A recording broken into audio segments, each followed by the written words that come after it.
Buenas noches, los saludamos como ya es habitual a nombre del Patronato Cultural Cusco y la Bienal Independencia, y les damos la bienvenida hoy día a nuestros invitados, el artista colombiano Álvaro Ricardo Herrera, el autor del proyecto Boyacá, Bolívar y otros puentes, y nuestra invitada panelista, Sandra Joana Silva. Voy a presentar a los dos participantes de este conversatorio.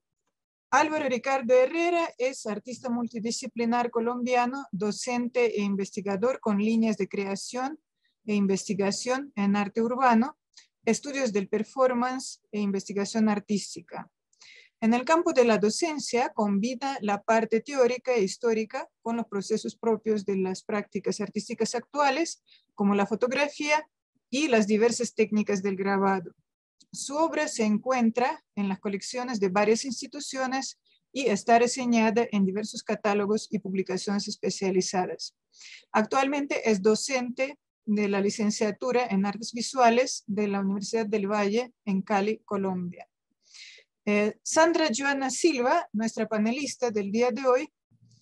Sandra Joana Silva Cañaveral es licenciada en Artes Visuales, especialista en Artes Mediales y doctora en Diseño y Creación.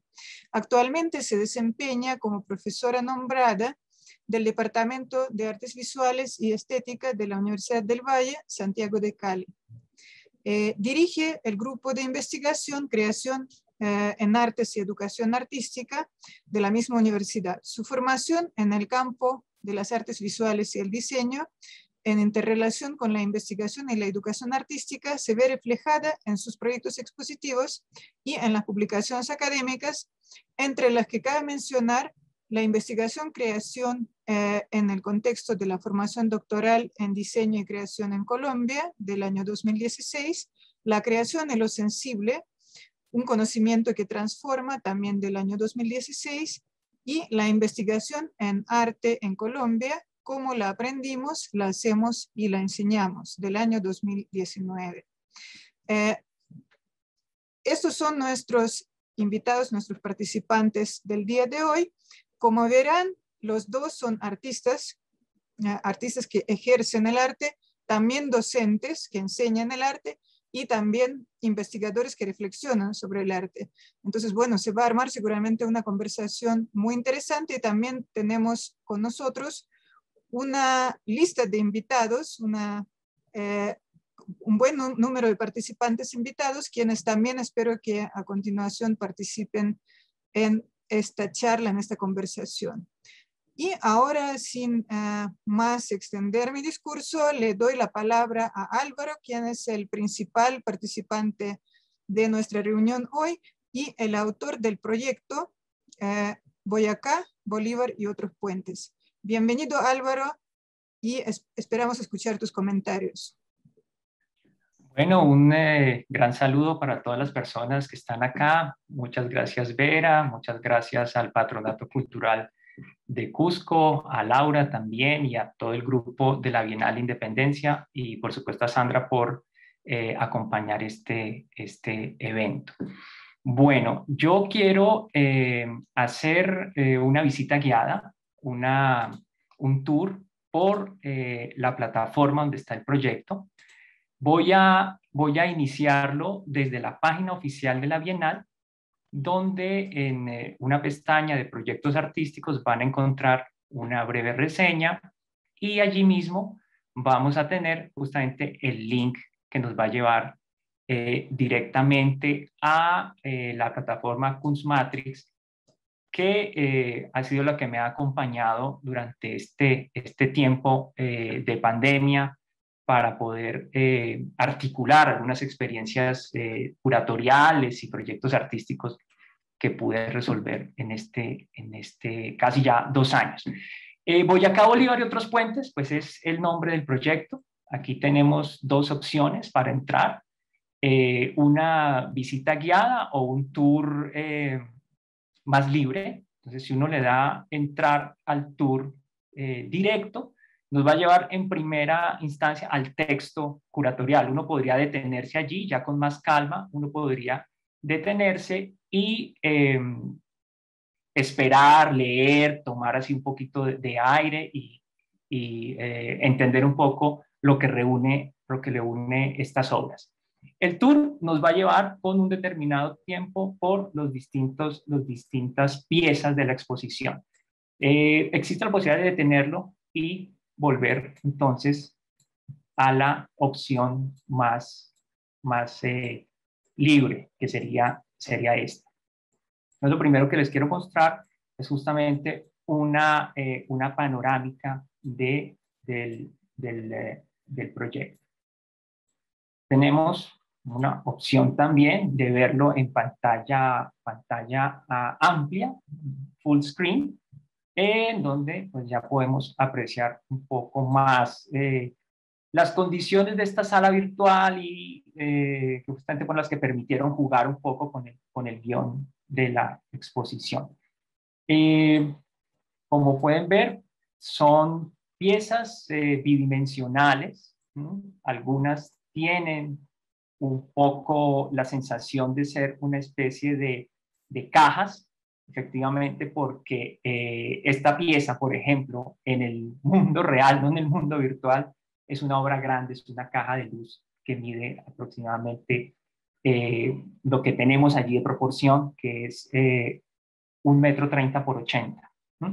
Hay otras piezas que ustedes ven que están cambiadas un poco de proporción para poder ajustarse a estas condiciones de la virtualidad. Podemos encontrar allí distintas imágenes de puentes, que finalmente ese es como el centro de la exposición. Algunos puentes que logré detectar como unos puentes importantes, los puentes famosos en Perú, como el puente de piedra, por ejemplo, que es esta imagen central, o también esta otra que circuló en la tarjeta justamente de invitación a este conversatorio, que es el puente Bolívar o el puente de Fierro. Bueno, y en paralelo podemos encontrar el otro puente, el que le da inicio un poco al título y al proyecto, que es el puente de Boyacá, justamente en el departamento de Boyacá, en Colombia. Entonces, la plataforma nos permite realmente hacer un zoom y detectar muy bien el detalle de la imagen. Quiero, para no agotar un poco la discusión y que no sea así como un monólogo, quiero darle la palabra a Sandra para iniciar, yo creo que a la luz de unas preguntas, y surgirán otras preguntas, iniciar un diálogo un poco más fluido. Hola, buenas noches Álvaro, buenas noches Vera, Laura, organizadores y asistentes a la Bienal Independencia de Cusco, Perú. Pues muchísimas gracias por la invitación, Álvaro. Yo quisiera que empezáramos hablando justamente, el proyecto se llama Boyacá, Bolívar y otros puentes. ¿Cuál es el origen de este proyecto? Bueno, este proyecto inicia rastreando mis archivos fotográficos y encontrando en ellos una especie de obsesión por fotografiar puentes en distintos lugares del mundo. En principio en Colombia y luego en distintos espacios a los que he tenido la oportunidad de viajar. Incluso algunas de las fotos del proyecto, aquí vemos dos versiones intervenidas de ese puente Boyacá, pero hay otras que también son en Colombia, incluso, por ejemplo, esta, fueron parte de otras obras que tenían que ver, en este caso, con el río, no tanto con el puente, sino con el río que pasaba debajo de este puente, que es el río Bogotá. Entonces yo me he llenado de fotos, pertenezcan o no a un proyecto, o ya con el tiempo explícitas, que he venido capturando, como coleccionando una serie de imágenes. Cuando se presenta la Bienal Independencia, se nos da la oportunidad de adaptar, de construir de alguna otra manera un proyecto nuevo o de revisar de una forma diferente un proyecto anterior. Entonces, que es realmente esta segunda opción la que yo tomo. Yo reviso un proyecto que he llamado Doble Puente y de ella extracto un par de imágenes que me dan pie para continuar ahora con este Boyacá, puente de Boyacá, Bolívar, uno de los puentes que les mostré ahora al comienzo, y otros puentes, ¿no? Que es lo que sería la continuación en otros de estos lugares. Yo cuando estoy viendo contigo esta visita guiada que nos estás haciendo, pues encuentro primero que el proyecto es portador de una unidad visual y alcanzo a observar unas variaciones técnicas y temporales en esas imágenes. Un poco me gustaría saber cómo es la evolución, pero también la resolución plástica de ese conjunto de obra. Bien, efectivamente, si uno, por ejemplo, se va a estas dos, una de ellas, la que les acabo de mostrar, del puente del Común sobre el río Bogotá, y esta otra, que es el puente de Suezca, también sobre el río Bogotá, vamos a encontrar en la ficha técnica que su fecha es 2017. Entonces, realmente estas son las primeras dos imágenes de este proyecto. ¿Cómo están hechas? Están hechas combinando serigrafía base de PVC sobre papel fotográfico, ¿no? Entonces, allí empieza un primer momento de exploración, una primera resolución técnica. El segundo grupo de imágenes vendrían a ser, las más representativas de esa, vendría a ser este de Boyacá, por ejemplo, y este que es un puente en Colombia también que se llama el puente de Calicanto en Monguí, también curiosamente en el mismo departamento de Boyacá. Entonces aquí ya no es serigrafía, aquí ya son del 2019, en este caso estamos hablando de litografía sobre lámina de poliéster sobre papel fotográfico análogo. Entonces el soporte es el mismo, pero lo que he venido cambiando y explorando y que efectivamente le da otra resolución, porque aquí miren que estamos empezando a ver la imagen a color, ¿cierto? Las primeras no eran a color, era un poco el negativo, ¿cierto? Es lo que me va a mí permitiendo ampliar el proyecto. Y existiría un tercer momento, que sería, por ejemplo, estas imágenes ya de los puentes en Perú, el puente de Balta en Lima. Este proceso ya no es ni serigrafía ni litografía en poliéster, sino este proceso ya es impresión láser. Entonces, de alguna manera, lo que he venido haciendo es explorando experiencias gráficas, procedimientos de lo gráfico que usualmente se hacen sobre papel de grabado, pero en este caso sobre papel fotográfico, ¿no? Entonces, esta es una pieza ya hecha expresamente para este proyecto, es una pieza de este año, claro, pero incluso más reciente, es una pieza de hace 2 meses. Entonces, es más o menos el avance, y por eso las diferencias que vemos. El asunto de la experimentación es fundamental en este trabajo y en ese sentido yo me pregunto, Álvaro, ¿cuánto tiempo toma fecundar un proyecto de creación en el marco de esa experimentación? Bueno, en principio, miren que las fechas son 2017-2021. O sea, aquí ya en ese proceso de tránsito de una técnica gráfica a otra y de lograr consolidar toda la exposición, ya tenemos 4 años. Pero el inicio yo siempre lo cuento incluso desde antes, porque para llegar a unas experiencias y un entendimiento de la fotografía experimental de este tipo, yo tuve que hacer incluso en mi época de estudiante, muchas experimentaciones químicas sobre papel fotográfico, de alguna manera transgrediendo el uso del papel. Entonces, básicamente todas estas fotos son fotografía velada. O sea, si uno la va a analizar desde lo fotográfico, el papel está velado. El papel nunca pasó por cuarto oscuro. Y eso me conecta con unas experiencias desde la época de estudiante, o sea que el proyecto y sus ideas vienen incluso desde experimentaciones anteriores. Estas dos del 2017 son las que contienen de alguna manera mucho más claro y mucho más contundente eso. Estas están hechas a partir de un paquete de papel fotográfico que mantuve en mi poder, bien cerrado, esperando poder usarlo en un cuarto oscuro en algún momento, más o menos alrededor de 20 años. O sea, 20 años estuvo este papel de alguna manera madurando para que cuando yo le hiciera el proceso de intervención, porque esto es pura intervención química, de químicos sobre papel, me diera estos verdes. Entonces yo digo, si ese papel no hubiera tenido esos 20 años de maduración, seguramente no me da estos verdes. ¿Ah? Ahora lo puedo decir con más seguridad, porque estos otros papeles no dieron esos verdes, no alcanzaron a darlos, tienen otra maduración diferente. Y hay varios, hay unos papeles que son un poco más rosados, hay otros que son un poco más azules, ¿sí? Por ejemplo, estos son otro papel, otra marca de papel. Entonces ahí también hay otra cosa de ese tiempo, ¿no? Uno va entendiendo los materiales y el tiempo realmente es largo, es largo.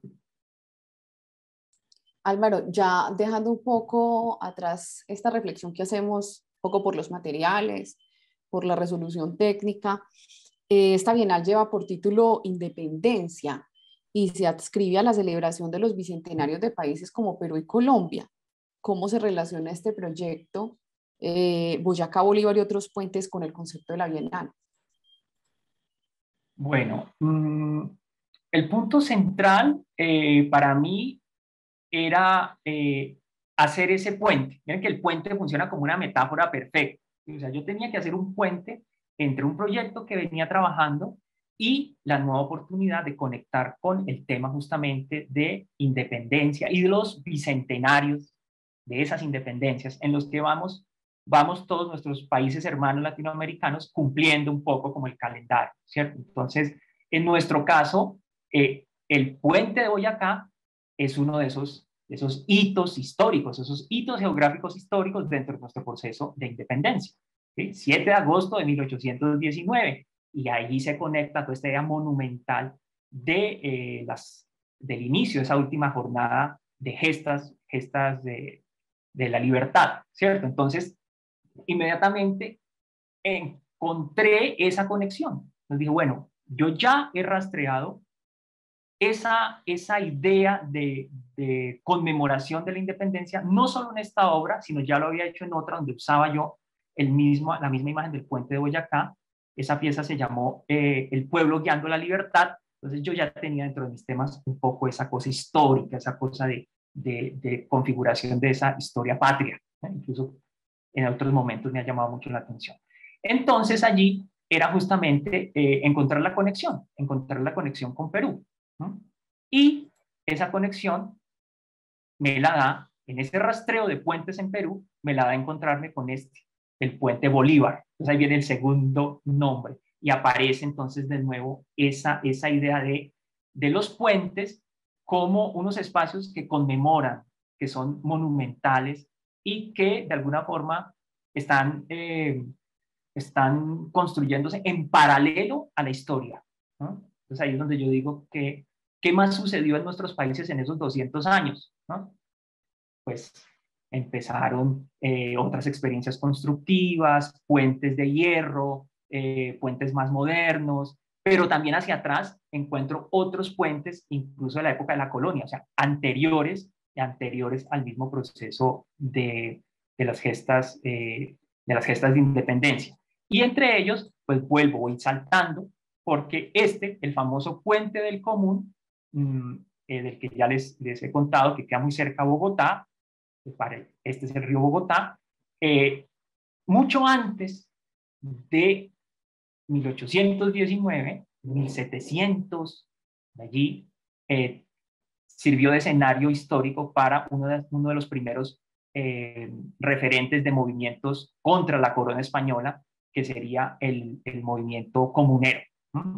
Entonces, estos puentes tenían ya esa conexión como les decía, era buscar un poco la conexión con otros puentes, pero ahora en Perú. Bien, un poco traes a colación un tema muy reciente, incluso en nuestro contexto colombiano, y tiene que ver un poco con ese asunto de que los monumentos oficiales han entrado en una especie de crisis y se han resignificado justamente porque los valores culturales y políticos se han transformado, y en ese sentido yo les pondría como en contexto, nos encontramos en la ciudad de Santiago de Cali, en el Valle del Cauca, en Colombia, una ciudad que hace unos 4 o 5 meses afrontó pues un momento de resistencia social y política muy grande, incluso unado a un paro estudiantil de nuestros estudiantes, y arranca un poco esa resistencia y ese cese en este país a partir de un hecho histórico, pero que además tiene una influencia muy grande en el campo artístico y tiene que ver con derribar el monumento al conquistador Sebastián de Belalcázar,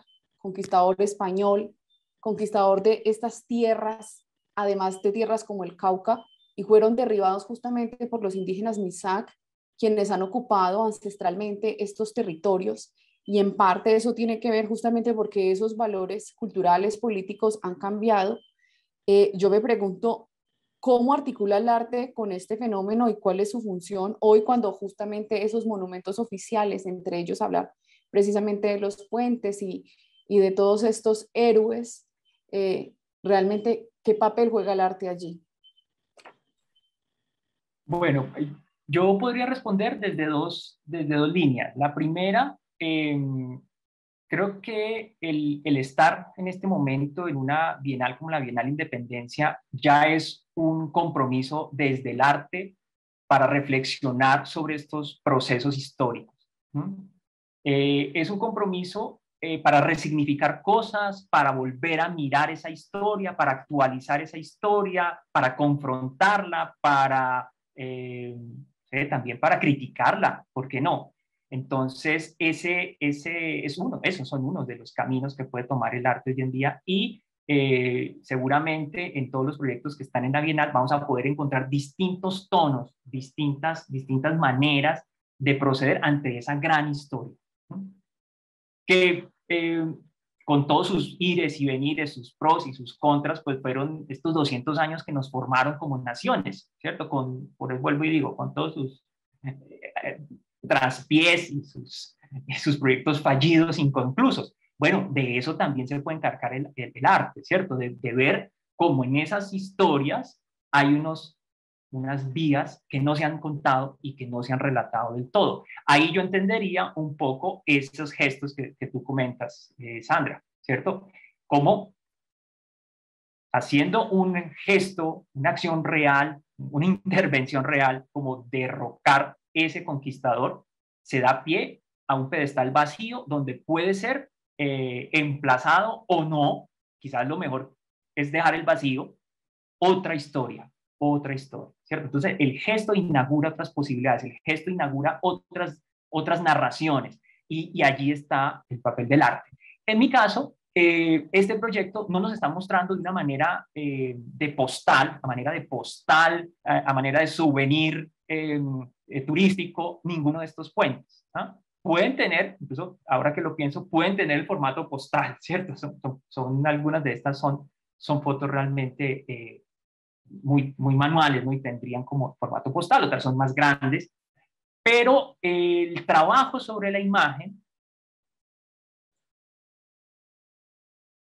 incluso esta fractura sobre la misma imagen, esta imagen que es deleznable, que es manchada, que es inestable, como el proceso fotográfico mismo, yo creo que nos habla también de esa historia. O sea, nuestros 200 años, como lo estaba diciendo ahora, no son unos 200 años absolutamente lineales, perfectos, sin rupturas, ¿no? Tienen golpes de Estado, tienen derrocamientos, o sea, tienen una serie de transformaciones que de alguna forma, para mí, son un paralelo a lo que están sufriendo estas imágenes de puentes. Ahora, nosotros las vemos en este momento, en este estado. pero seguramente las imágenes originales en 2, 3 años seguirán transformándose, o sea, seguirán viviendo esa inestabilidad. Y lo mismo nuestros países. Nosotros no sabemos, cuando estemos hablando, obviamente ya no estaremos ninguno de los que estamos acá, el tricentenario, pues no sé qué más podrá estar en esas imágenes conmemorativas. Bueno, pasarán muchas otras cosas. Entonces, es un poco allí cómo aborda esta experiencia, esta técnica, este proceso, esa idea de que las conmemoraciones y que los monumentos, por más de que se crean absolutamente eternos, pues ahora hay muchas cosas que nos muestran que no hay tanta estabilidad, ni siquiera en eso que parece tan inamovible, ¿no? Álvaro, en tu trayectoria sé que has participado de otras bienales internacionales, pero esta es la primera vez que nos hemos enfrentado a una condición tan especial y específicamente porque estamos utilizando plataformas digitales, las mismas que están jugando un papel muy importante, no solo en esta difusión como lo estamos haciendo en este instante, sino con la naturaleza misma de la imagen. En ese sentido, ¿cómo abordaste este cambio en el último año y medio y cómo específicamente se traslapa este proyecto en específico? Bueno, yo siempre digo, el arte no puede parar, ¿no?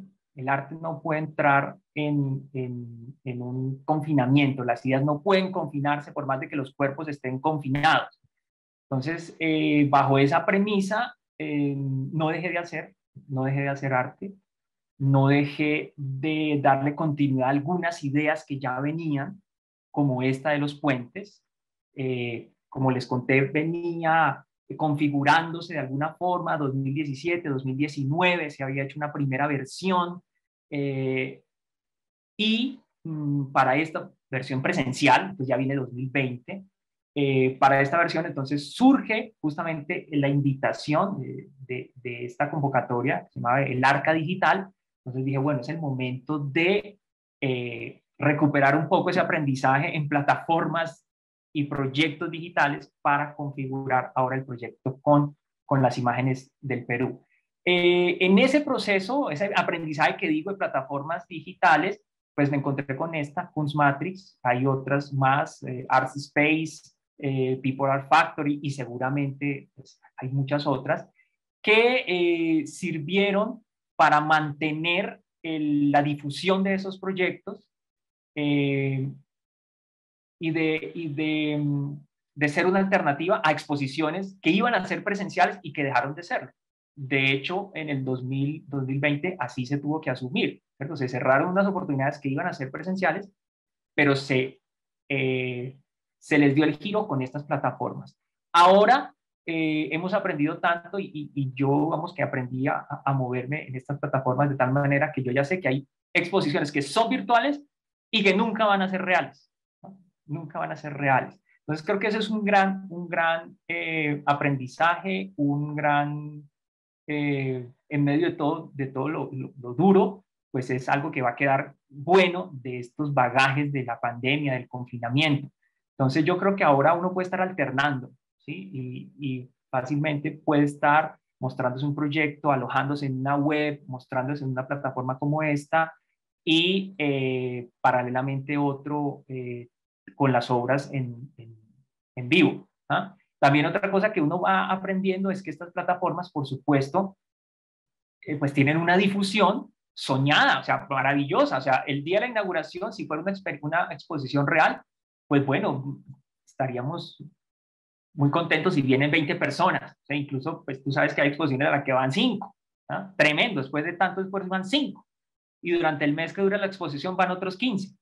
Pues por estas plataformas, yo sé que ahorita puede estar viéndola alguien en Estados Unidos, alguien en España, y van a durar allí tanto que van a tener más visitas seguro que la exposición presencial. Álvaro, pero de todas maneras estas plataformas cambian un poco como esa ontología de la imagen. Hace unos días sostenía la conversación con una curadora que me decía Un poco las imágenes que uno ve en las plataformas tienen unas dimensiones, específicamente pues como el asunto de la dimensión, y cuando ya llega a la presencialidad, esas dimensiones no son, y eso cambia un poco esa percepción que uno, incluso la estética misma de la imagen, ¿sí? ¿Cómo afrontar ese reto?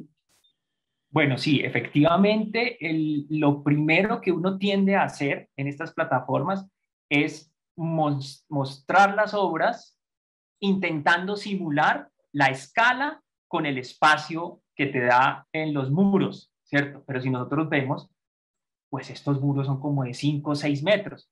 Y estas fotos, y en algunos otros proyectos, he usado grabados pequeños que miden por mucho, no sé, 1/8. ¿Ah? Si yo llego a poner aquí una foto de 1/8, se ve pequeño, o sea, minúscula. O sea, en este muro me cabrían 7, 8 fotos de octavo y eso se verían todavía pequeños. Entonces, efectivamente, sí, hay que entender que para la experiencia de lo virtual hay un asunto de escala que cambia esa ontología de la imagen que tú nos estás contando. ¿Ah?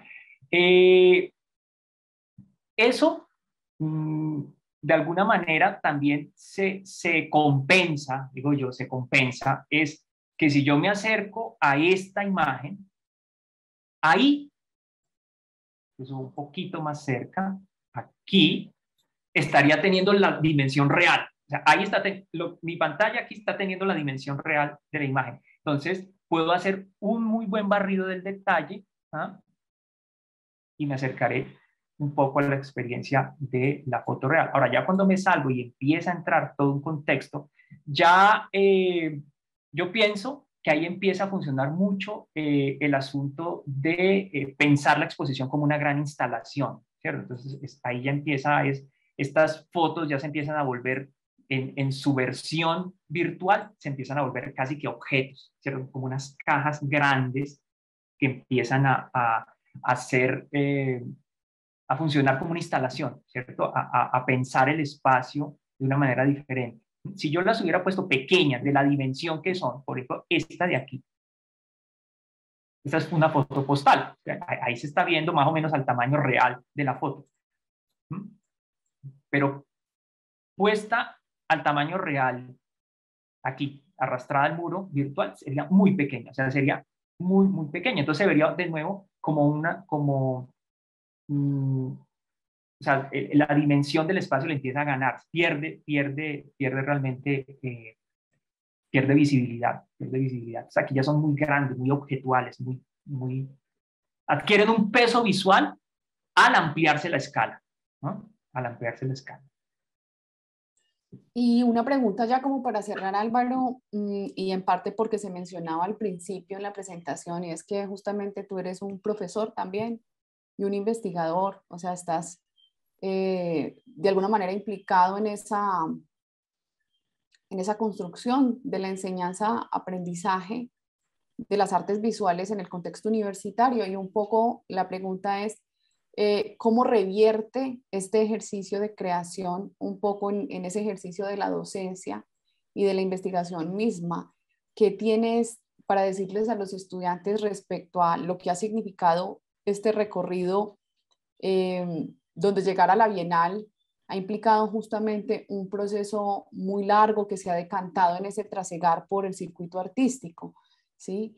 ¿Cómo revierte esto en esos dos ejercicios? Y un poco, ¿qué tendrías para decirle a los estudiantes? Muchos de ellos están aquí hoy conectados acompañándote. Bueno, ahí también yo podría dar como dos miradas.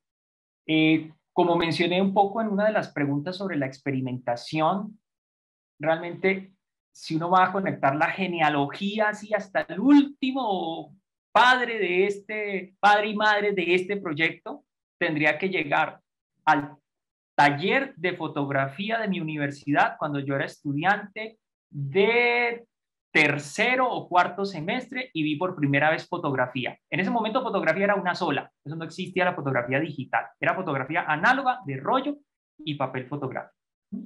Entonces, lo primero que yo les diría es que no sientan temor de transgredir la técnica, ¿no? Y cuando digo esto, recuerdo las palabras de mi profesor de fotografía, Joaquín, recuerdo el nombre, no el apellido. Le mostré una serie, después de hacer 3 o 4 experimentos con químicos, con pigmentos, azul de metileno, bueno, en fin, le mostré una serie que había hecho yo con esos pigmentos, mezclándolos, entonces ya tenía unos verdes, ¿ah? Y tenía unas manchas similares a estas, no obtenidas con este proceso de reacción, pero sí un poco similares a esta cosa un poco azarosa, y además les había puesto cloro. O sea, ustedes saben, el cloro, pues hipoclorito de sodio, pues es uno de esos químicos absolutamente corrosivos. Entonces, definitivamente yo estaba transgrediendo los límites de la fotografía, del papel fotográfico. Efectivamente, el cloro es el químico más fuerte que uno le puede poner a una fotografía. ¿Qué hace? La barre, le barre absolutamente la emulsión y queda el plástico, ¿no? Y yo le llevé esa serie y digo, no, pues esto yo nunca lo había visto, ¿no? Esto ya es absolutamente antifotográfico. O sea, había desplazado tanto el proceso que ya, digo, y yo supe ahí que ya tenía que parar y regresar un poquito. Pero ese es un poco ese gran origen que luego con los años y con otras experiencias, otros procesos, otras ideas, otros proyectos nos lleva aquí.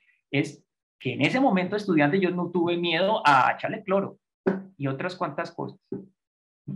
Luego con el tiempo le eché ácido sulfúrico, bueno, y pasaron cosas, ¿cierto? Entonces, como te digo, eso ya son otros proyectos, pero no hay que tenerle miedo, no hay que tenerle miedo a eso. Y lo segundo es la idea del archivo y la idea de tener definitivamente un bagaje en bodega, hablando un poco de esto, tener como en stock, como en archivo, ideas e imágenes, ¿sí? Entonces, yo no hubiera podido responder a la convocatoria de la Bienal si yo no tuviera en bagaje un conjunto de obras que podían conectarse, ¿no? O sea, era imposible decir, está abierta una Bienal de esta envergadura, me pongo a hacer un proyecto nuevo, ya listo. No, necesitaba tener ese archivo, necesitaba tener ese bagaje, ese material allí que permitiera evolucionar. Entonces, hay que tener obra, esa es la otra, hay que tener imágenes, hay que acumular imágenes, hay que ser,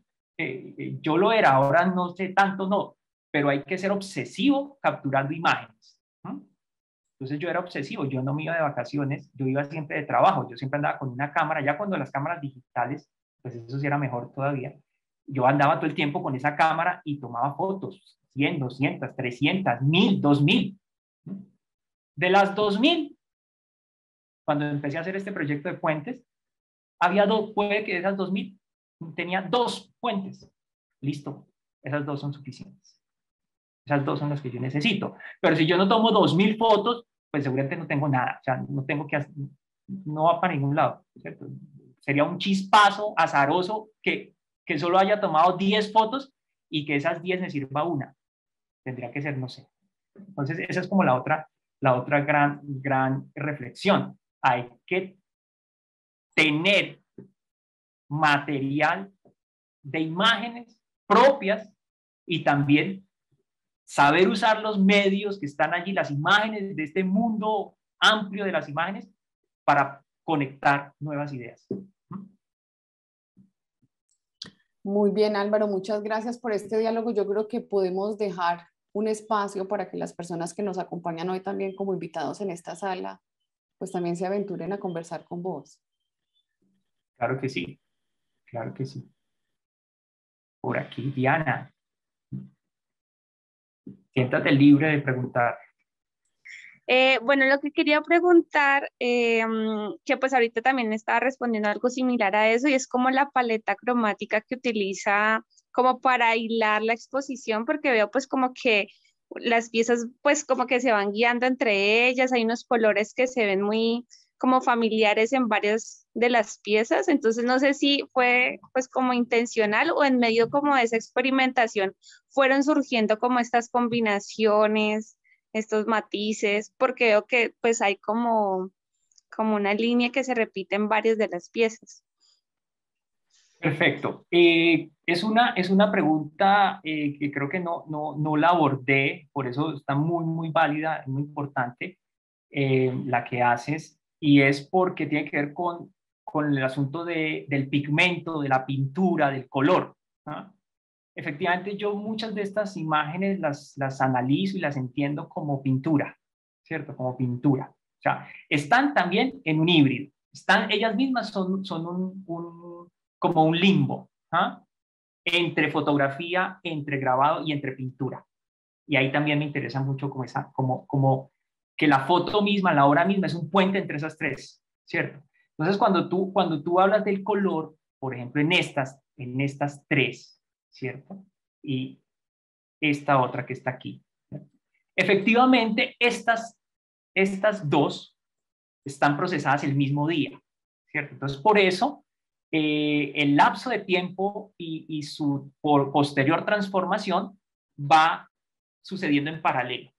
Van sucediendo en paralelo. Con los químicos con los que están procesados también son los mismos. Entonces, cuando cae un químico, revelador, químico de paro, blanqueador de fotografía color, Dectol, Fixer, D76, esos son los químicos que yo he hecho y que aplico y que uso sobre el papel, pues cada uno me da una escala cromática muy particular, ¿cierto? Entonces, estos colores son producto de ese revelado parcial. El azul es el fondo del papel fotográfico. Entonces, estos dos son una marca de papel. Yo les comentaba que las dos primeras son las que se hicieron con papel más madurado, ¿cierto? Entonces, estas dos no tienen de fondo ese azul. Estas dos ya tienen un fondo más verdoso. Uno podría decir que el color original del papel en estas fotos, la paleta cromática que une esta serie, es esta especie de gris verdoso, ¿sí? Este gris verdoso, que es este gris verdoso de acá. Ese sería el fondo sin ninguna intervención química y no diríamos sin ninguna intervención de pigmento, porque estas no tienen pigmento como tal, sino es el proceso químico el que revela el color. O sea, realmente uno podría decir revelado del color. Cuando cayó sobre esta imagen el químico más fuerte, que es el revelador, en este caso creo que es el D76, el que está aquí, como era un papel muy añejo, muy viejo, se oscureció al tono de este verde, ¿no? Se oscureció al tono de ese verde. Estas fotos todavía, como el papel era nuevo, no alcanzaron a llegar a ese verde. No sé si en 5 o 6 años estén oscuras de esa manera, ¿ah? Y aquí hay otro pequeño giro del asunto. Estas que tienen un fondo como una especie de terracota, como una especie de café rojizo, ¿sí? Como de tierra. Estas fotos ya no son papel fotográfico blanco y negro, perdón, ya no son papel fotográfico color, son papel fotográfico blanco y negro, ¿no? Entonces, ahí la línea cromática, si ven que es más ocre, esta y todas estas tienen ese resultado, ¿no? Tienen ese resultado. Pero es un papel más o menos joven, ¿sí? Un papel más o menos joven. Entonces no alcanza a tener unos tonos tan oscuros como podría ser esos verdes que vimos, ¿no? Entonces, eso es lo que da esa diferencia cromática y esas paletas cromáticas que has detectado. Y hay otras dos, que no sé si las notaron, sería esta, que tiene entonces otra gama diferente, ¿ah? Pero creo que aquí lo van a entender muy bien. Esta es el negativo de una que originalmente es como esta, ¿ah? Entonces, por eso lo que aquí está en negro, aquí es blanco. Es decir, esta es la gama cromática negativa de estos azules, de estos rosados y de estos especie de violetas por allí, ¿cierto? Lo mismo que esta que está acá.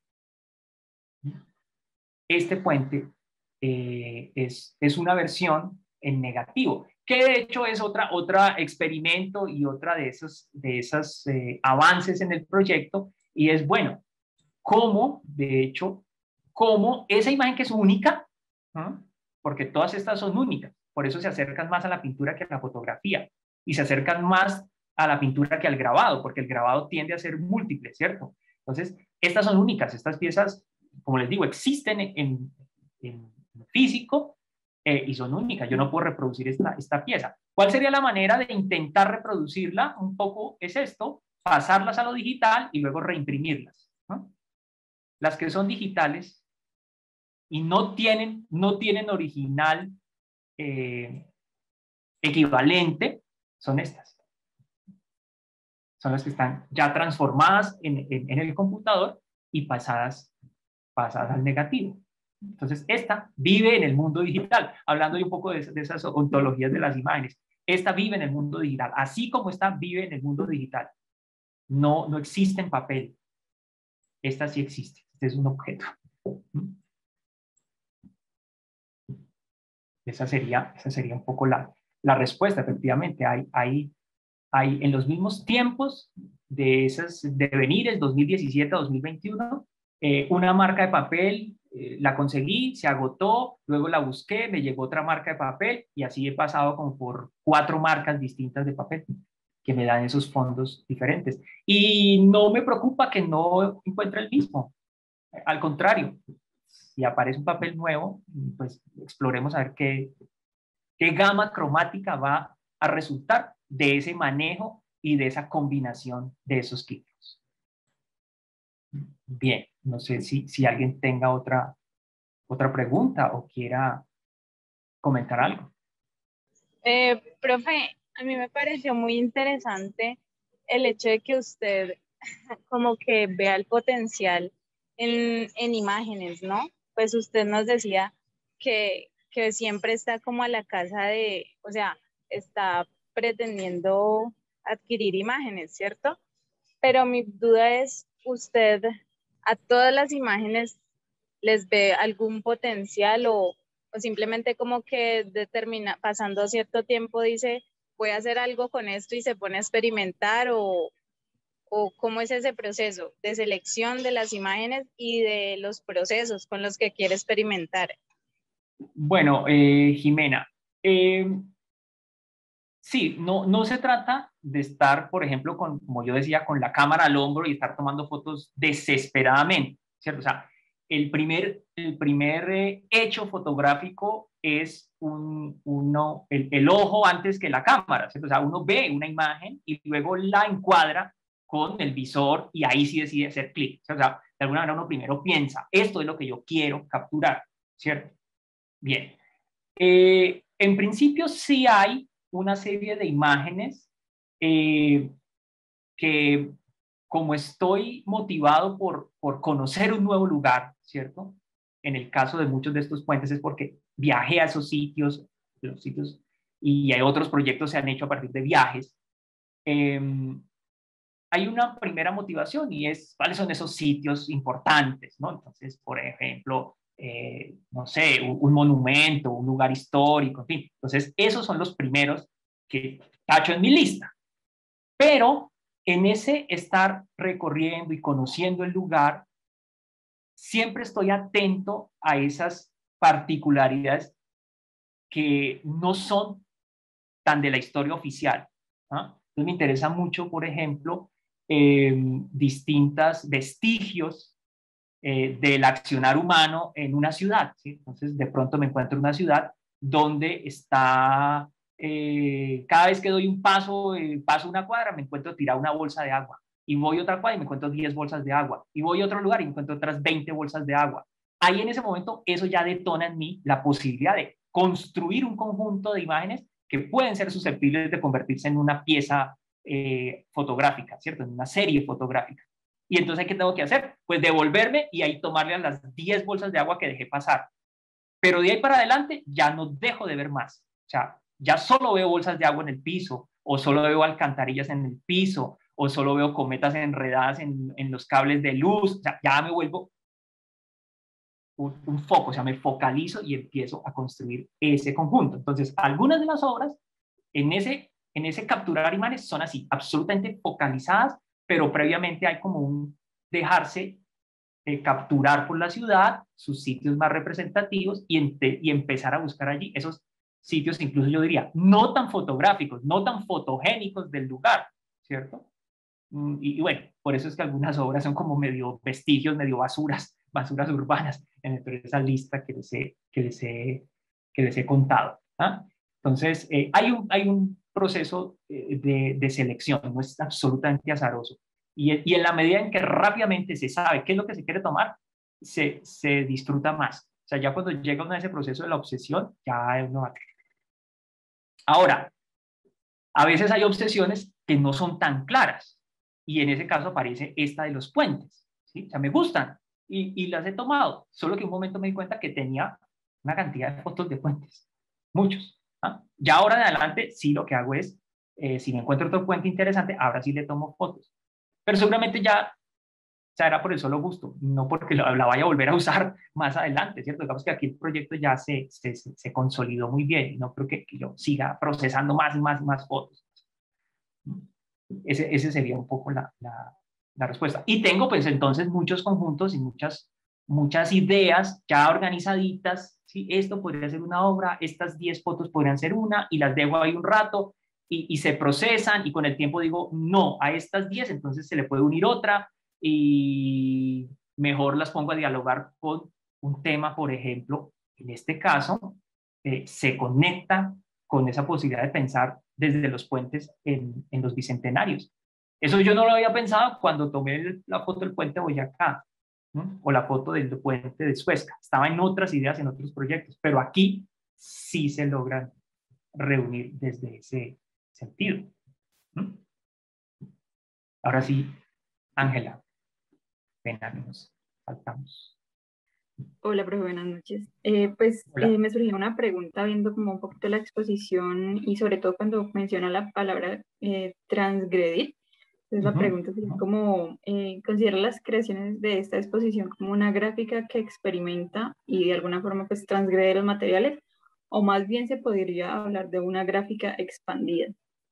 Porque como que no me queda muy claro hacia dónde mirar en cuanto a estos dos conceptos, entonces no sé si usted define sus obras en alguno de estos dos caminos o simplemente por ninguno de los dos o qué considera respecto a estos dos pues como términos que menciono aquí.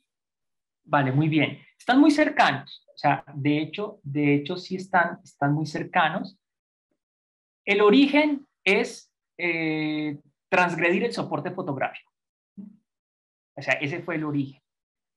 Y en principio, el proceso que me empezó a llevar por esa transgresión fue el grabado, ¿no? Entonces, ahí es cuando yo les contaba que muchas de estas, pues las imágenes, las serigrafías, los grabados, la litografía, pues usualmente pues se imprimen sobre papel de grabado, ¿no? Entonces, vamos a usar es papel fotográfico. Entonces, estaba en una transgresión de los dos medios. No usemos papel de grabado para hacer grabado y transgredamos la fotografía velando el papel y usando los químicos como si fueran pintura.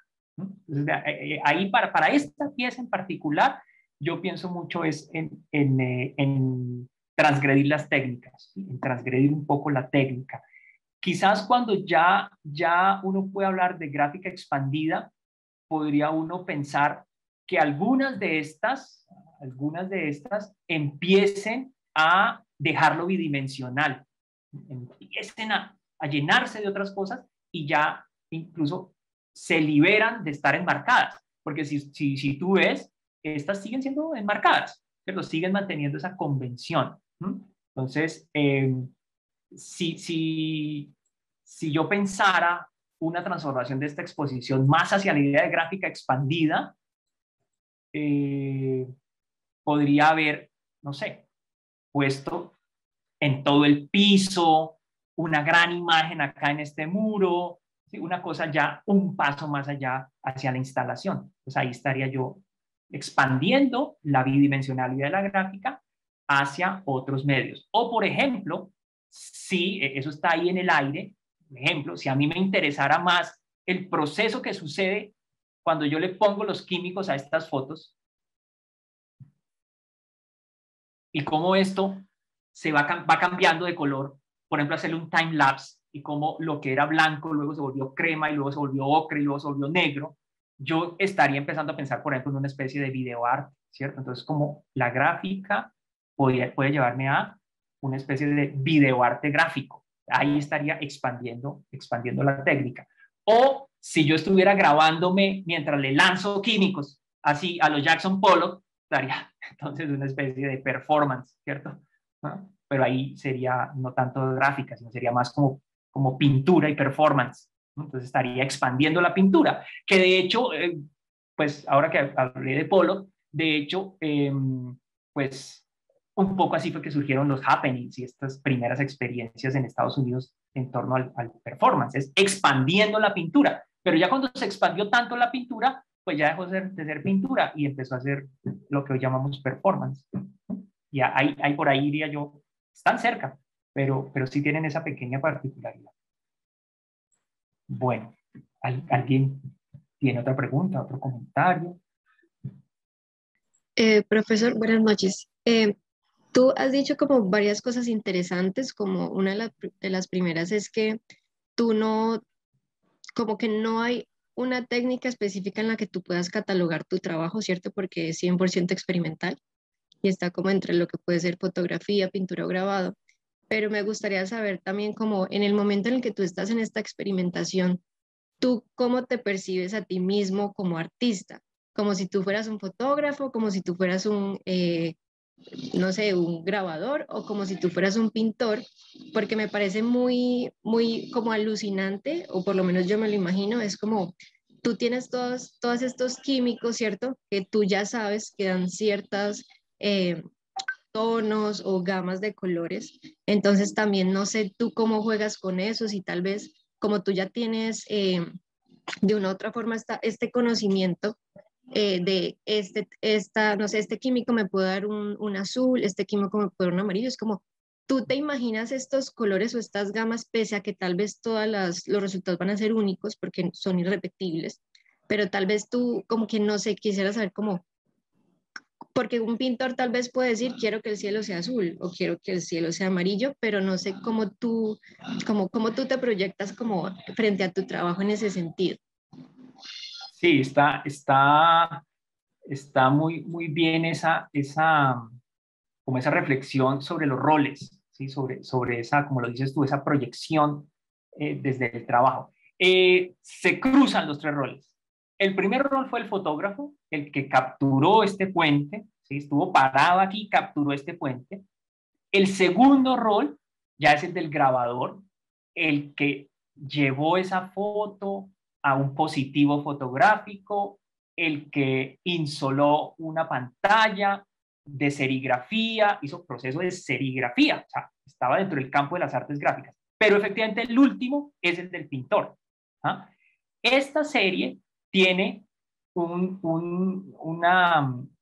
estas tienen quizás un control más claro en cuanto al uso del pincel, ¿cierto? Entonces, por ejemplo, esta foto sería un poco esa en la que efectivamente, como tú dices, yo quiero que de este borde para arriba me actúe como una especie de cielo, ¿no? Yo construyo con el químico esa especie de cielo, construyo con una pincelada, mira acá se ve más o menos, yo quiero que esta línea aquí, esta zona, esta banda de color, tenga un color más intenso que el mismo puente, porque aquí va el río, ¿cierto? Entonces, esta funciona muy de esa manera, de esa manera. Entonces, estas primeras yo quería ser un poquito más controlado. Efectivamente, yo tengo esos químicos, todo este listado que les dije, y yo ya sé por dónde va cada uno. De hecho, tengo varias tiras de prueba, eso todavía no lo he mostrado, se configurará ahí como, no sé, una especie de mini documental de todo esto, y es qué químico produce qué color y qué químico, o sea, hagan de cuenta esto, el químico que produce este verde lo llamo A, el químico que produce este café lo llamo B, entonces A me produce el verde, B me produce el café y A más B me produce qué otro. Eso está por allí en algún lugar, en mis libretas, en esas bitácoras del proceso de la investigación desde la práctica. ¿Ah? No se ha sistematizado en ese sentido como les digo, de un pequeño manual o de un pequeño documental. Está un poco por hacerse. En esta, En esta, como ustedes lo ven, ahí sería más action painting. Ahí es donde yo soy como un mini Pollock, una pieza chiquita, y estoy efectivamente lanzando un poco más espontáneamente el químico, ¿no? De hecho, esta es casi que graffiti, ¿no? Esto es un poco, esto es spray, ¿sí? Ustedes ven aquí el atomizador, o sea, aquí claramente es el atomizador. Y así uno podría detectar algunos gestos de acciones con herramientas que nos llevan a que ese último proceso efectivamente es más cercano al del pintor, ¿sí? Es más cercano al del pintor, pero no sería posible sin esos otros dos, sin esos otros dos pelos. Muy bien. ¿Quién más quiera? Muy, muy interesantes todas las preguntas. ¿Quién más quisiera ahondar en otro terreno, campo? Agradecerle mucho, muchas gracias por su magnífica exposición. Soy Laura Bracamonte, del Patronato Cultural Cusco. Quiero saber, profesor, o Álvaro, cómo se está preparando usted para la presencialidad de unas posibles exposiciones, porque es muy importante conocer la fotografía, bueno, en este caso fotografía experimental, nos llama también, nos invita mucho a conocer de textura, ¿no? De tono, o sea, el mate, el brillante, el brillo, ¿no? O la ausencia de brillo. Entonces, eso efectivamente no hay nada que la presencialidad, nada más que la presencialidad que lo pueda dar, ¿no? En ese sentido, ¿cómo se está proyectando, Álvaro, para ese futuro próximo, diría yo? Muchas gracias. No, gracias a ti, Laura. Bueno, muy próximo. De hecho, un futuro muy próximo porque el 21 de este mes, el 21 de octubre, y aquí nos está acompañando justamente el coordinador de esa sala, voy a hacer una exposición con, digámoslo así, la parte gemela de este proyecto, que son otros puentes de otros lugares, ya no del Perú, incluso hay unos que ya no son ni de Colombia ni del Perú, ¿sí? Que es como ese primer proyecto. En ese caso se va a llamar Doble Puente 4.0 y será la primera vez donde salgan algunas de estas imágenes en vivo, en presencialidad.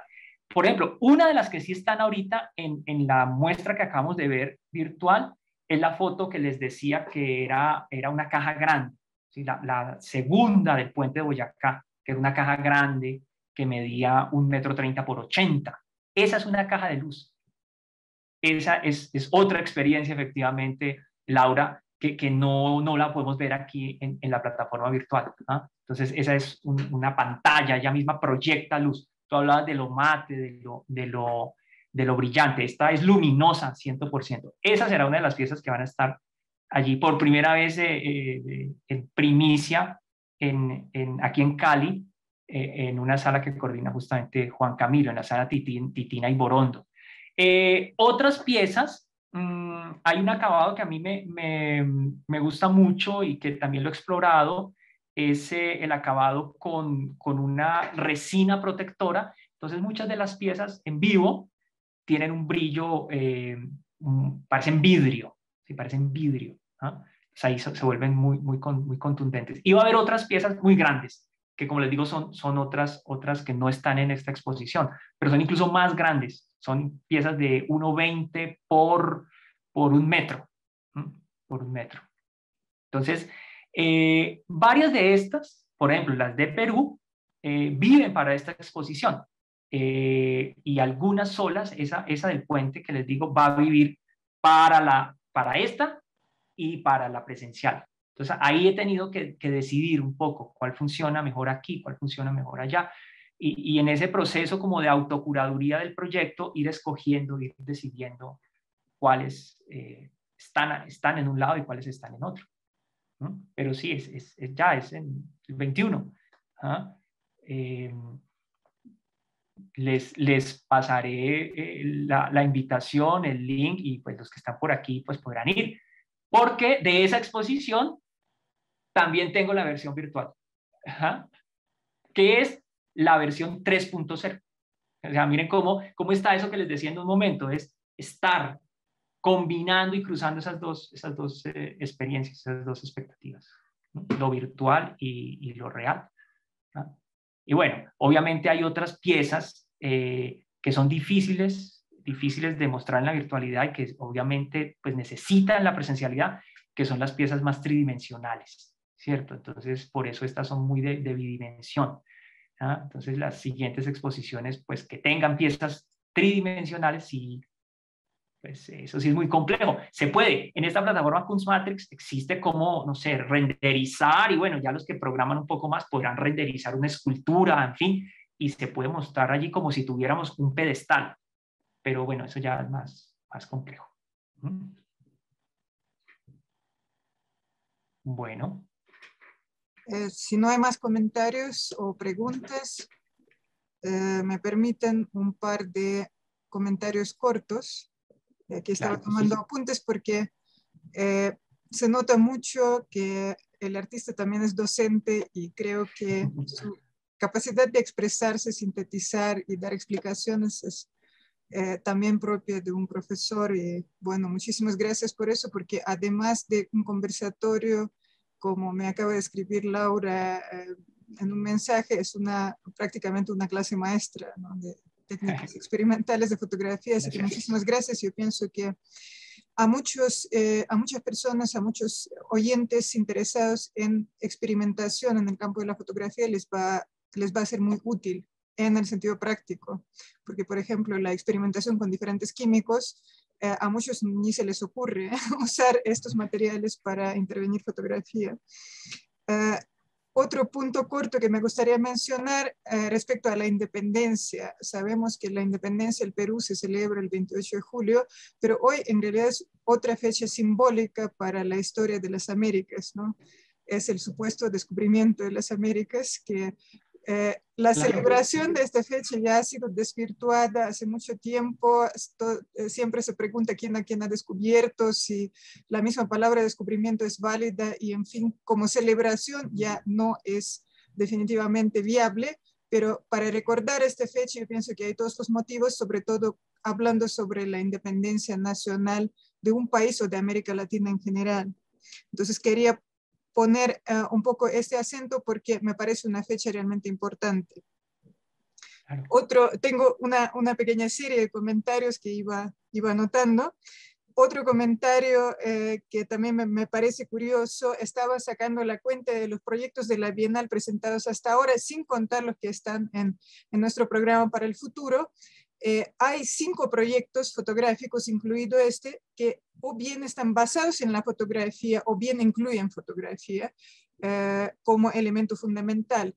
Y cada uno tiene un enfoque de fotografía totalmente distinto. Y, por ejemplo, este proyecto da una visión muy distinta de todos los otros y muestra que una visión estereotipada de la fotografía como algo que sale en los periódicos para mostrar las noticias del día no es, o algo que, bueno, los selfies que se toman para compartir con los amigos, no es el límite de la fotografía en absoluto, que a veces los estereotipos nos limitan mucho, y que la fotografía es un mundo enorme donde hay muchísimo campo para las locuras, ¿no? Que yo pienso que la noble locura que hemos escuchado en esta presentación nos muestra cuán lejos puede llegar la fotografía en su vuelo, en su capacidad de imaginación y experimentación.